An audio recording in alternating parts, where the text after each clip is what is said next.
Recording. So we should be up and running. Thanks everybody for hanging out with us while we fix our technical issue. All we had to do was pay Zoom $200. Here we are. It's extortion. It was. Well, hopefully that wasn't just for this meeting. No, it was to upgrade to an enterprise account to let us run 2 Zoom meetings at once from the same same host. I won't call it an impulse buy, but it felt more like highway robbery. You didn't have a choice. So thanks everybody for hanging tight and coming on in. I normally make everybody rename themselves with last names, but I know who everybody is. Even this person, Bradley over here, who used to work right here in this office, but has left for warmer climes. Hey, Brad. How's it going, everyone? Good to see you. See you too. Well, it being 10 past 7 and folks jumping right in, let's do that. Thanks for coming to our second check-in meeting of our form-based code Taft Corners Charrette Week. The team's been hard at work today and has some more things to show you as they progress through this work. And just remember, we're doing these meetings tonight, tomorrow night, and Thursday night. The team will take Friday off. You can see the planning staff live and in person in front of the Healthy Living building in Taft Corners on the Route 2 side on Saturday morning, Green Up Day. We'll have bags for people all morning and maybe even coffee. We're not sure. We're trying to shake Healthy Living down for a pot of coffee. And we'll have some boards with prints of some of the work in progress there. And then please, please, please, everybody, mark your calendars for Monday, May 3rd at 7 p.m. for the big work in progress presentation as we really start binding all of these ideas about Taft Corners together into a vision plan. And that's as much as I need to say. I'll let Jeff Farrell, our consultant team lead, take it away from there and jump on in. Yes. It looks to me like most everyone is a familiar name here. So I won't go through the overview, the presentation I did yesterday. On those areas that we worked, we've made progress, but not not great strides. We've done a lot of meetings today and we're working out, I don't want to say dotting our I's and crossing our T's, but dealing with some of the hard stuff about coordinating all these things. And I'll tell you, I've talked, I thought I talked a lot about stormwater issues already, but even more and even tougher. But today I'll tell you, we met with property owners for not quite, more than half the acreage in the targeted growth area. And I think the day before we met with those people too. So we met with three different property owners / developers. Unfortunately, we had a little problem with our Maple Tree Place. I'll say we're still trying to reschedule that. They've been interesting. It's been tough to coordinate with, but we'll get there.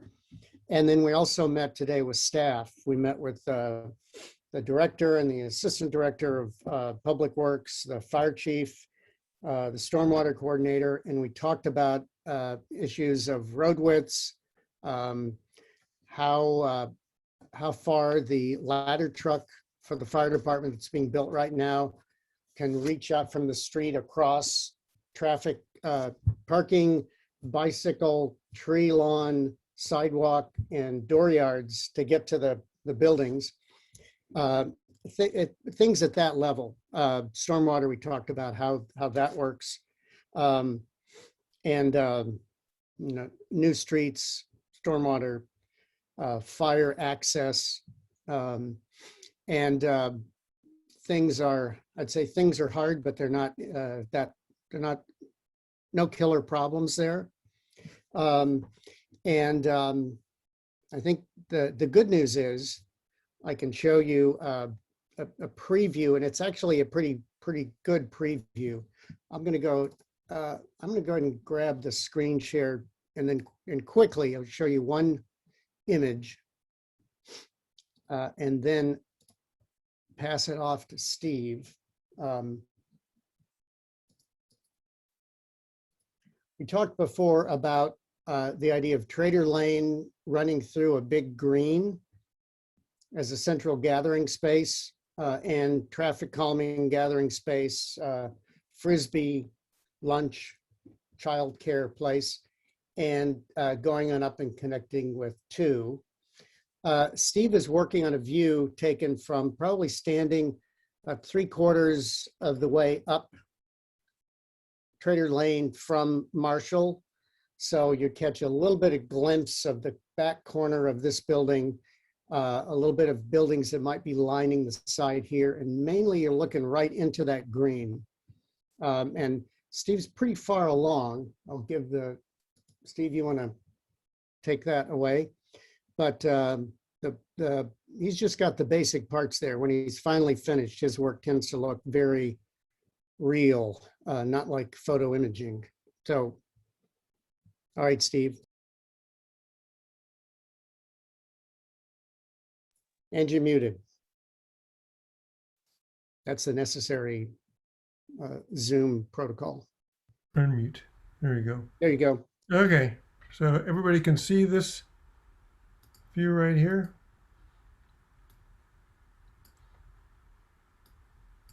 I'm assuming everybody can see that. You can see it. Okay, good. Okay. So this is the view that Jeff was just talking about, looking north. This is Trader Lane right here, and the Bed Bath & Beyond is to the left. And then there's this little, it's almost just a path really, not much of a street, going north along Trader Lane. So yeah, so there's discussion on Saturday about that idea of a park. Jeff actually came up with, using AutoCAD, came up with a plan, because to create a photo simulation. Because my task is, the rest of the team is coming up with plan views. That's the God's eye view, the satellite view, the 3,000-foot view on the whole neighborhood, Taft Corner neighborhood. But and it's showing streets and building locations and so forth and so on. My task is to give some kind of sense of what the experience of being on the ground in that transformed environment might be. So taking Jeff's AutoCAD sketch here, and he worked out some of the details in terms of sidewalk widths and street tree placement and so forth. Then I went in and created a 3D model of that and placed it on this photograph of, oops, excuse me. For some reason I just got my little palette there. Okay, there we go. Let's get that out of the way. I took that that AutoCAD file and turned it into a 3D model and placed it into the photograph, and placed it in a way that seemed to conform to the locations in the photograph. So here we are again. This is Trader Lane. We're going up. Here's the square, the park. There's a little fountain in the center. Then there's going to be a left turn. If you're bicycling, you're driving, you're going to make a left turn, and then you're going to make a right turn and continue on up to Williston. Coming down, you'll go along the street here, then make a left, make a right, and come back to Marshall. So this is really, and the street narrows around the park too. So it's traffic calming. It's going to be more comfortable for bicycling and walking and crossing the street to get to the park. So that's the ground plane, and around the edges, we're envisioning this being primarily housing or maybe some office, but it won't be the intense commercial environment that you see at Maple Tree Place. But first thing, in bringing in street trees, which is almost always the most impactful intervention you can make in a built environment, because it suddenly adds this three-dimensionality to the environment in a really big way, and casts, beautiful shadows, which are in effect markers of three-dimensional space. So now we're starting to green things up, and then some buildings coming in. In this case, we're showing some housing here with stoops. We're showing a coffee shop, maybe in a mixed-use building on the corner here. This would probably be the only commercial presence in this environment, because again, it's going to be quiet housing or maybe some office, but other than that, there's not going to be a lot of traffic of shoppers in this environment. There are going to be people coming for the for the park or for the coffee. There'll be one coffee shop to provide local residents the opportunity of getting in and out of the house and getting a cup of coffee and reading the newspaper. And then further housing will go in all around, or office all around the park. And I haven't, this is still a work in progress. I haven't finished it out. There's going to be housing on the west side of the park as well, or buildings on the west side of the park as well. And you can see as housing comes in, there'll be more people showing up in the park recreating, and there'll be some active fountain feature to define the center of the park. So that's where I am at the moment, and that's that from this.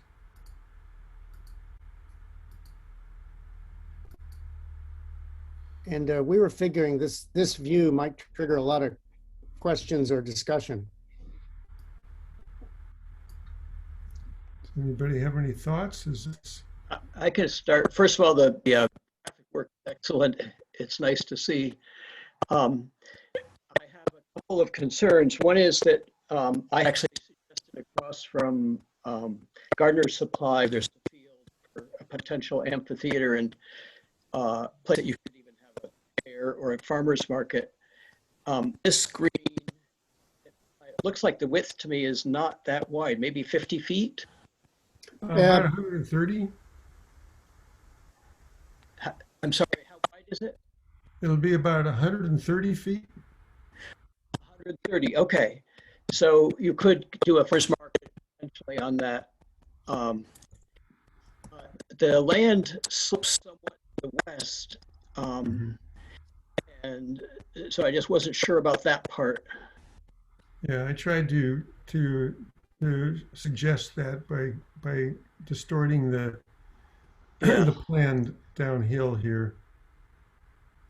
Yeah, it will be fairly level in the center, but then the park will slope down on that.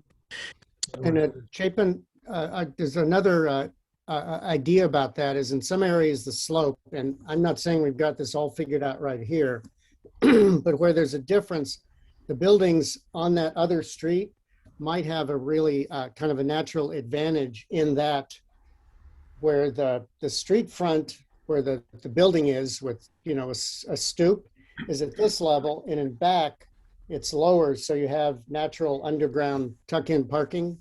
Yes. If you put a building on the slope, it really gives you a lot of flexibility.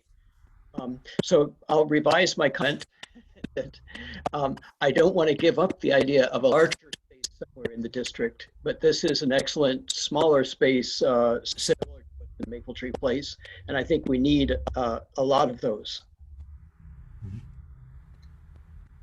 Good.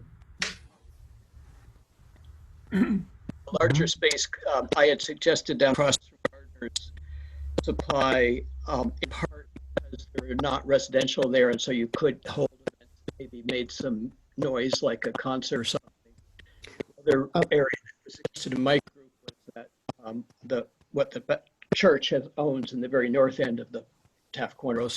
Is that, and down at the south end, were you talking about the area the sound is really cutting in and out, but across from Gardner's Supply, is that in part the loop that goes to the Walmart?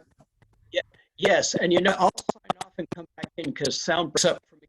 And I think it's because I kept trying to sign in and I have been one session or something. Well, I'll we go are back. okay. Mhm. Yeah, that loop, it has some like, I don't know if I call it a stream. It might be that there's not always water in it, but there's some environmental issues that make that a perfect area for a park, just like you're talking about.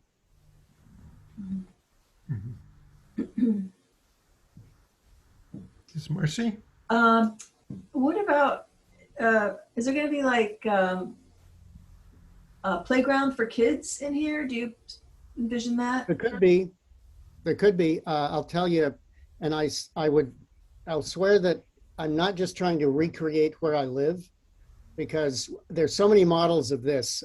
Portland, Oregon park blocks, which are only 50 feet wide, but are wonderful. If you ever go to Portland, Oregon, go to the park blocks. They're like up from the river about 10 blocks, but that's one model I have because I lived there. But about a block over that way, there's a park called Lincoln Park that's a little bit wider than this, but about the same length, interestingly.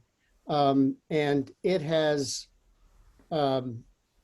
everything in it, including one corner, actually towards my end of the park, where there's a low fence, because we're talking about a kids park. Like, people are always in there with toddlers, kids who they're not quite old enough to play kickball in the center. They're watched, and they have the collection of swings and teeter-totters and things. So yeah, and this isn't going to be the only one of these, but you could absolutely put, and this is big enough, it could be right around the corner. You can't see it because it's behind the coffee shop, or right here, or down at the other end. Yes, it's an open space, and it's for things like that. Yeah, because Richmond, the next town over, has a very nice park, and they have a playground, and it really makes the whole experience very sweet, even for people without kids. I think Yeah, That's playground. true. I live in Berkeley, and just a short walk from here is Ohlone Park, which is a long linear park, and it's 130 feet wide, and same dimension that we're showing here. And it has playground equipment. It has people playing volleyball. There's a dog park. There's lots going on in that size dimensioned park. So and a lot of benches. Yeah, benches, people just sitting. Great, nice. Yeah, we didn't at this point. It's just waiting to be programmed for whatever people want. It's just a space at this point. Yeah, and I just made a note to myself to take some pictures, because I've got a couple of parks, this one, and then maybe 6 blocks and past it, another one that's a little bit smaller that just got finished. And it's interesting, instantly is serving in this neighborhood like everybody. There's some gentrification where I live, but there's also some families who've been here for a couple of generations, and everybody's there. It's being heavily used, places for people just to sit and read, as well as kids. So I'm going to take some pictures of those, and we'll include them definitely on Monday's work in progress. And can I ask questions about things besides what you're showing? Yes. Okay, because I'm all about the community center. So I don't know if you've given that any thought, if that's... Yes, but now I'm going to turn the tables on you and ask you a bunch of questions. Okay. And I apologize, because we do have all the tables. If this is repeating just what you wrote down, in the Zoom room, you can tell me, but what would make that work for you? What do you want in the community meeting? Well, I want it to be a lot of things. You know, I want it to be an interesting structure. Mm-hmm. You know, it's not just like a converted CVS, you know. Architecture. Yeah, I mean, and I think it would be really cool to have it be a green building, Yep. you know, whatever that means. I mean, you know, and I think it would be great to have a place where like little kids and parents could go when the weather's bad. So like Covered. play space inside. So like a flex, I guess like a flex space, which this one that I saw in Massachusetts had like little play structures within the structure. You know, so kids could like teepee and like tunnels they could climb in and, you know, be active inside when the weather's crummy. And that space also can be used for like wedding parties because it's big enough, and then, you know, the town could rent it out. And then you could have smaller rooms for meetings, and maybe, you know, like contra dances, like, you know, if COVID is ever. It will be. Yeah. And someplace where it's in a really nice location where people kind of naturally can sort of get to it easily. But I like that. You're kind of, I mean, you're talking about kind of the public building that's about the community. yeah. And I think it'd be cool if it was a modern building. Now, And I teach architecture, so I'm going to ask you with a smile, what does modern mean? Yeah. Well, it means it's not trying to be colonial. It's not Okay. trying to fit in. It looks kind of cool from the outside, and it's really cool looking on the inside, looking out. Mm-hmm. And it has something like, yeah, that's cool, like something new about it, you know, something that can generate excitement.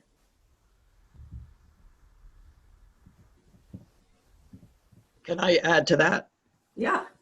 Okay, I apologize. My sound is no better than it was before coming into my headphones. And so if it's just as bad you hearing my voice, I apologize, but I can't seem to change it.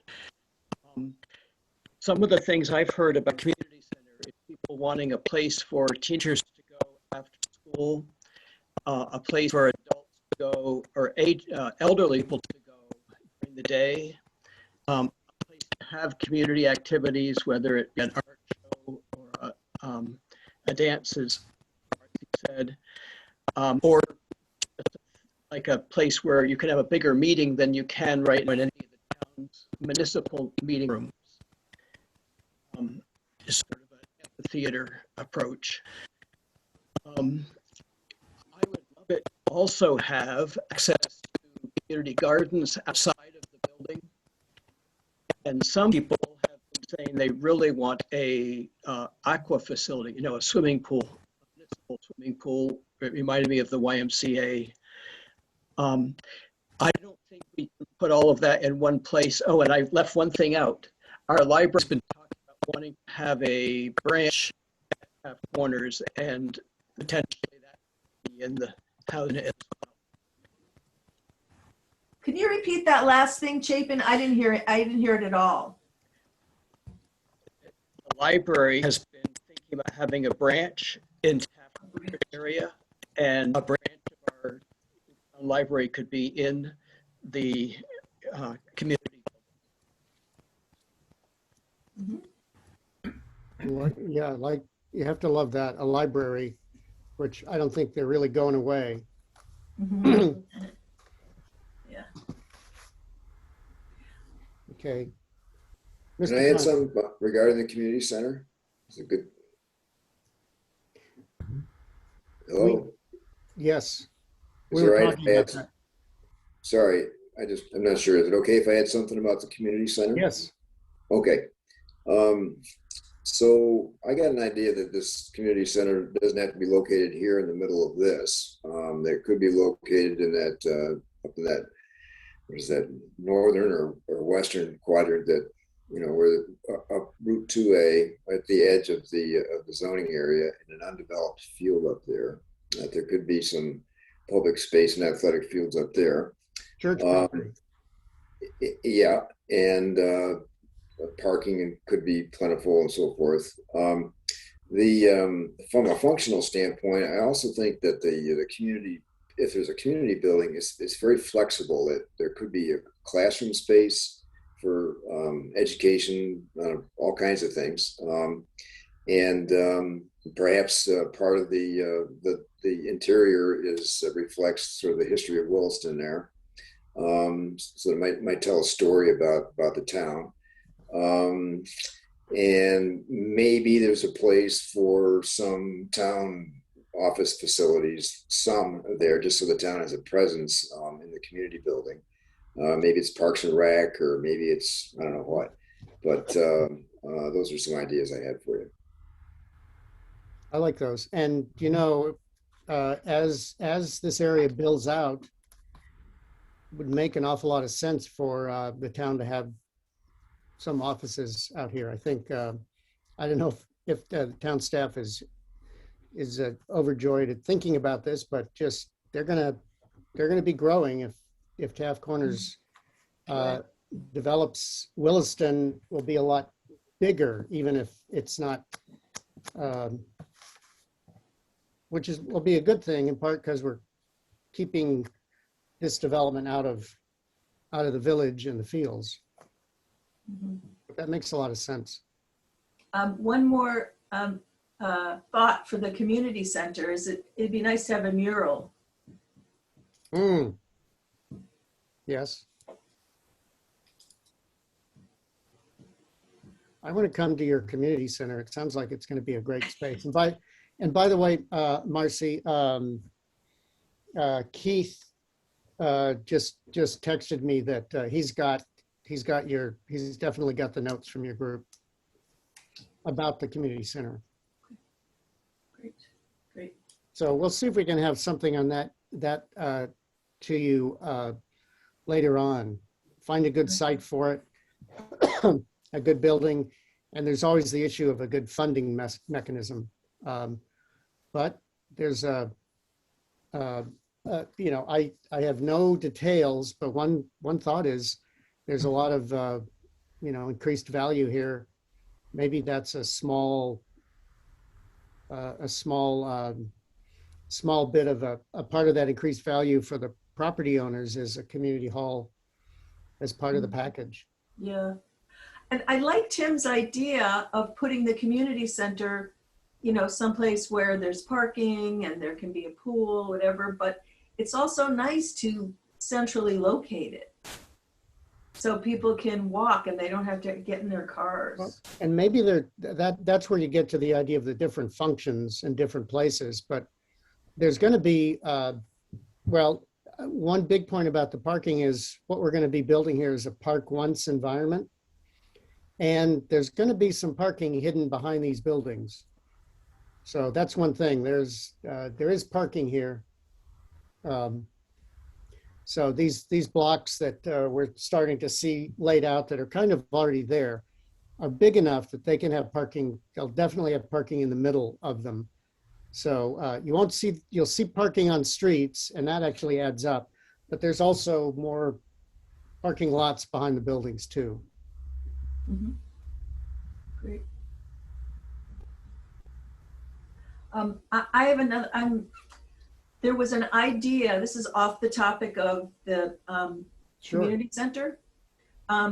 Another group at the workshop had a really cool idea that I wonder if you are developing or thinking about, turning like, I guess it's the north side of the Tap Corners parking lot into a block of like a new Main Street. The two, I can talk about that Okay. because that's one of the things we continue to do is look at the different options for Main Street. And when I say Main Street, you can see air quotes and a capital M and a capital S. As that environment it's like the ideal, you're comfortable walking, you get an ice cream or a coffee and you're comfortable sitting down at a bench. It's the stuff that is just not going to happen on 2A. And 2 is a possibility until that came up. We hadn't thought about it because of the issues of, there's a parking lot in front of Shaw's. But we have looked at that. There's some difficulties with that specific location. The positives are right now, that's with the things that are built right now, that's where most of the gravity, there's a lot of gravity there by healthy living. Some of the difficulties are 2 in the near term is a state road. So there's a real limit to what we could do to change it. I'm told by our engineer, traffic engineers looked at the numbers. It's not that there's that much traffic on it really. It could be tamed, but the state is pretty strict about that. And it could be that in the future, the town would take that over from the state and then we could do more to it. But that's a little bit of a near-term problem. And also there are problems with, it's hard to get to put buildings in front of both the Shaw's parking lot, which we're gonna look into more, but there's a likelihood that there's a lease restriction on what gets built. Grocery stores tend to be pretty strict about that. But we'll look into that. So it's difficult to put buildings on this side of the street. And then over, we're not sure there's room. Also difficult to put buildings in front of the retention pond. Yeah, and I think, isn't it kind of marshy in front of the parking lot of Shaw's? That's part of the issue. I don't think it's designated as a wetland, although on the corner, as you go to the south corner, where I think right at Maple Tree Place where it crosses on the other side, there's even, if it's not a pond, it's a marsh. Mm-hmm. So that's a complication. And then a little bit farther than that, Healthy Living, a lot of its facade is a blank wall. So where it's not a blank wall, it's great. But we haven't dismissed it, but there are a few, it has a few things on the wrong side of the scales, is one way to put it. It's kind of seeming, the other places we're looking at were Marshall down, everything from 2A for a couple of blocks going west. That's a possibility, but we're finding we have confirmation that the lease agreements with those stores wouldn't allow it. You might be able to negotiate it, but that's a tough sell. And the same with the southern part of Trader Lane, actually right where we are, and behind us in Steve's imaging. One that seems that is promising is from 2A on right over connecting to where Trader Lane will be when that's built. And the advantage to that is there's land for good portions of both sides of it where somebody could build a building, whether it's multi-story or even one story. You could get storefronts there.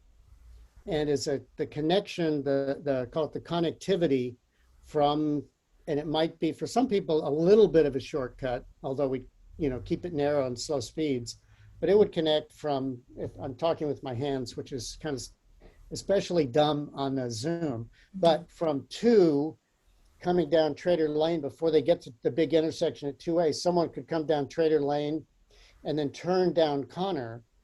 Sorry, I keep trying to call it Connor. Right/Connor as it crosses and get onto 2A if they wanted to. So there'd be some circulation through there that is a little bit of car traffic is good for retail. You want to, you know, keep it corralled so it's not bad for the pedestrians. So that seems like an advantageous place. And it would hook up in Steve's drawing photo simulation, just the other side of the block you see at the end of this street. So just what is it? Right, on the far side of the park, kind of? Yes, Uh-huh. 800 feet from where you're standing here. That's very roughly where that would come into Trader Lane. So this area could be the new downtown, kind of, like the, Yep, because Marshall right behind you is a good retail frontage. You know, businesses will want to be there, so if it's easy to lease. And then 2A has good visibility, but you know, it's too, eventually we could make that a really nice boulevard. But in the short term, as long as the state owns it, very limited. But that's good. Yeah, it's kind of, there's a synergy. There's that, there's 2, and then there's the kind of traffic that's going to be flowing through here that you know, there are people in those cars if they're going slow enough. And that's like, I say that the bicycles and the cars and the people on foot are like oxygen flowing through your veins. And this is an area that has that potential to have a lot of that flowing in different directions. So, so yes, the short answer after all that is yes. great. Thank you. Chapin. Oh, you're muted. So, sorry about that. I'm using my phone for the audio, and it's much better. Can you hear me better too? It is perfect. Great. But I had to remember which one to unmute. I like the location of where you're focusing, and I think Merchants Row, if that's what it's called, and Wright Street that goes in by CVS but connects across to Connor Way. Yep. I think, you know, the Maple Tree Place is right there, the theater is right there, the potential transit center is right there. I think this is a very good area to concentrate on, and it would be wonderful to have a municipal building of some kind, whether it's a community center or something else. It could be a real hub. And I think what was going off in my brain between Marcy talking about architecture and wanting a pedestrian feel like Church Street in Burlington, I almost wonder if there's a chance to make one of these streets not be vehicles at all, or maybe to have a big building where you can walk through as wide as the street underneath part of it. Say Wright Street continuing to this square would expect little or no traffic, and you might even be walking under a building as you might do on a college campus to get into this square. It would have a nice feeling as a gateway coming from the Route 2A noise, if you will. Mm-hmm. Well, there are things we can do in kind of as a rule, having streets that have no cars on them is kind of a gamble, a dangerous gamble. It's like, you may remember in the 60s and 70s when they took cars off of American main streets, and 99.9% of those main streets died just because they didn't have enough energy.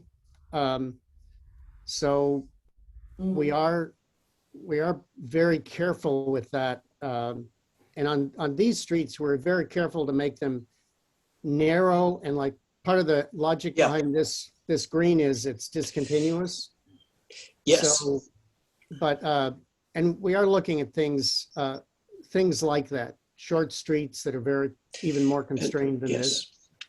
And as a reference, in Bristol, Vermont, there is a green with a gazebo on it, And on the, away from the commercial side, there's a church and some houses, but it also serves as parking all around the green for the businesses that are on the, businesses are on one side or two sides, and then a church, a school, and houses are on the other side.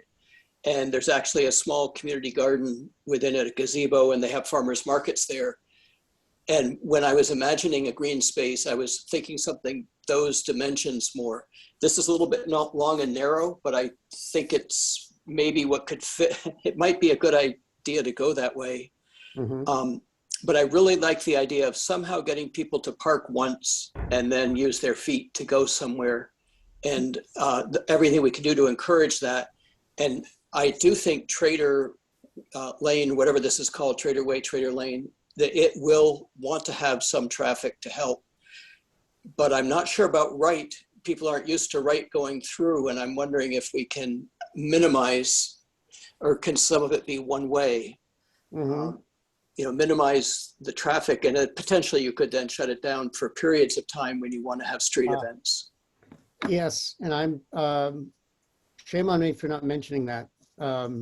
We haven't sort of set up a festival street in this plan yet. We're not that far along, but actually we just finished pretty much the same group. There's a couple of exceptions, but worked on a Midwestern city where we did a festival street. It's actually a street that, well, they had cut off its access, so it was just a parking lot, which was a stupid waste of the street, and was really bad for the shops and the houses fronting on it.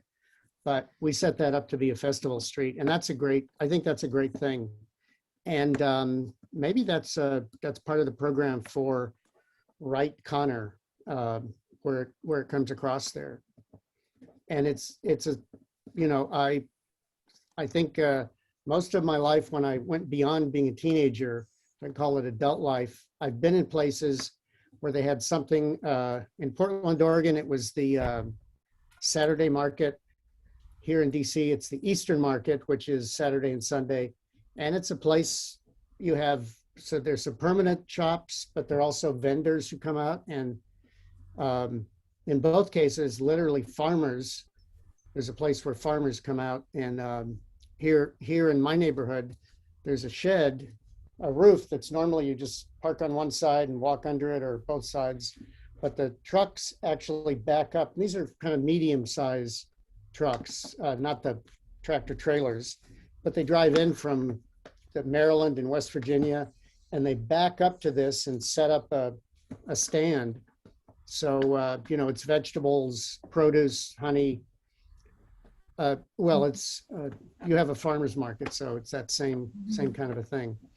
Okay, you got my mind racing there. Can I bring up a different topic?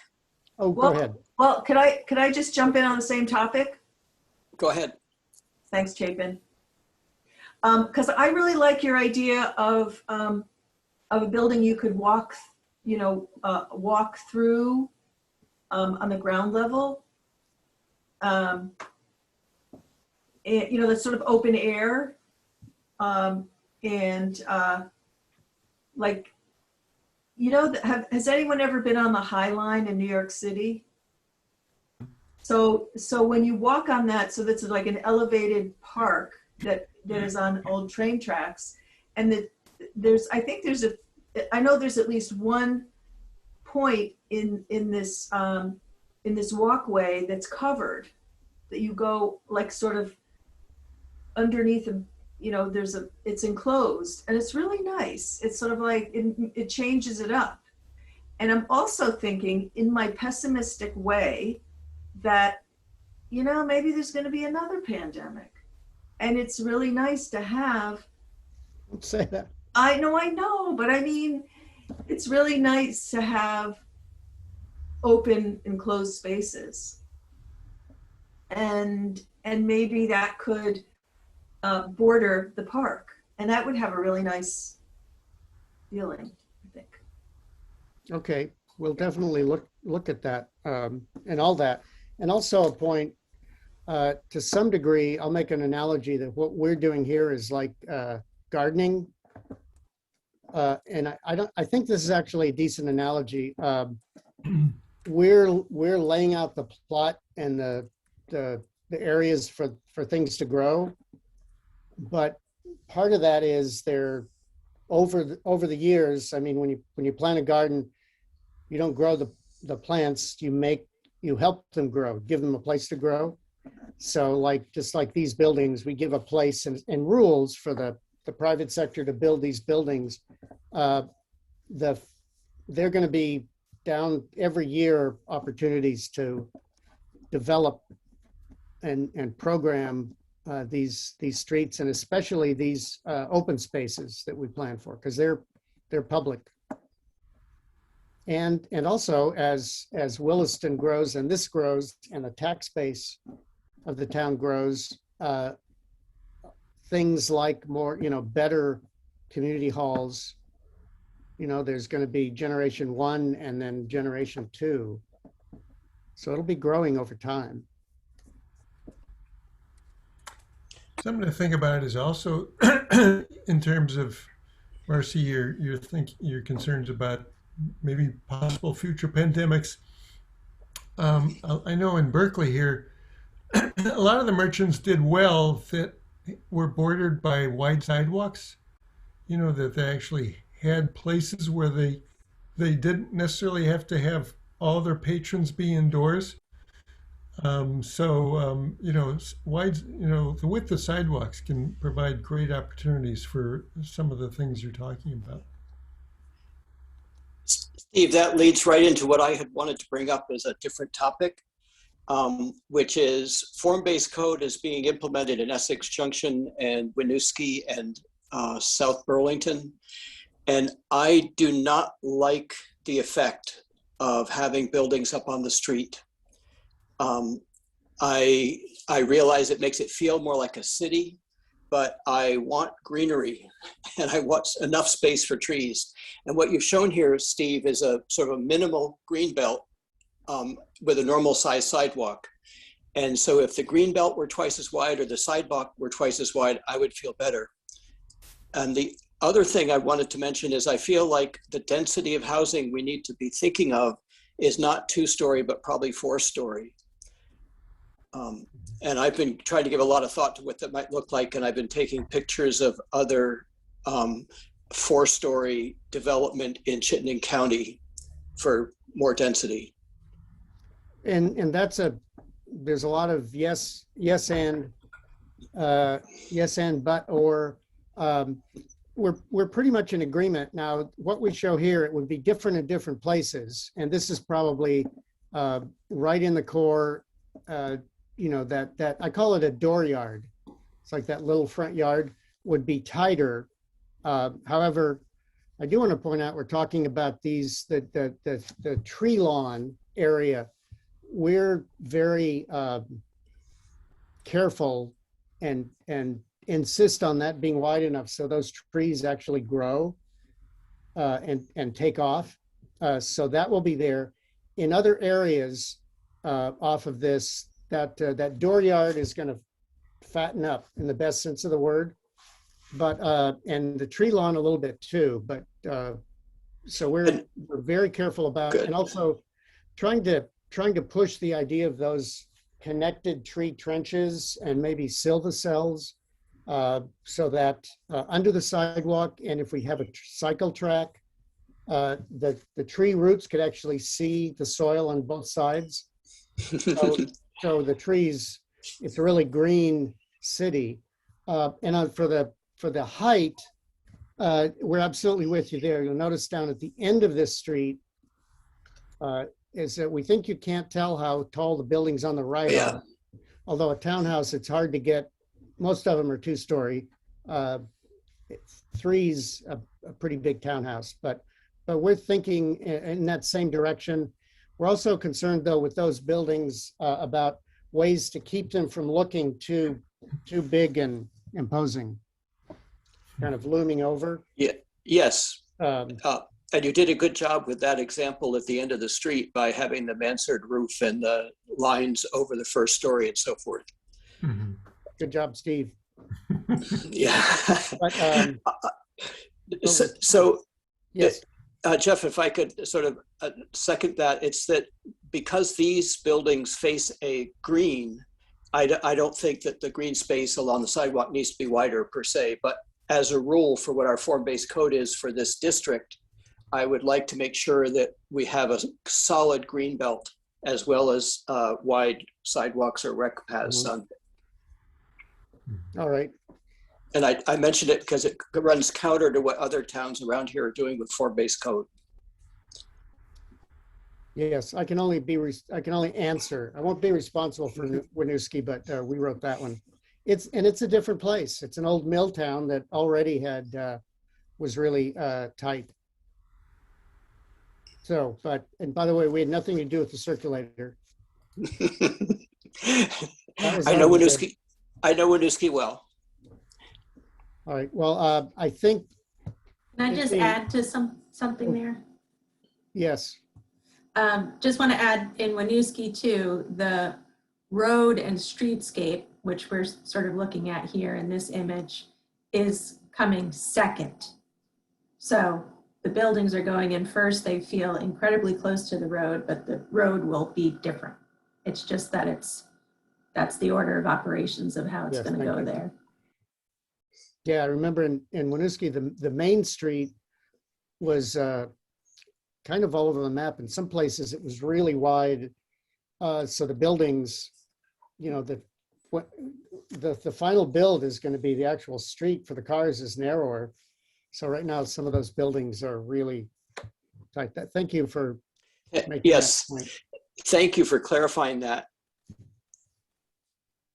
All right, so I would suggest that we wrap up so we have some energy left for the rest of the weekend. We'll have something for you tomorrow and Thursday as well. And then we go into hibernation. It's not hibernation. It's like more a feeding frenzy where we just are working, getting things ready for that Monday presentation. So we won't see you on Friday.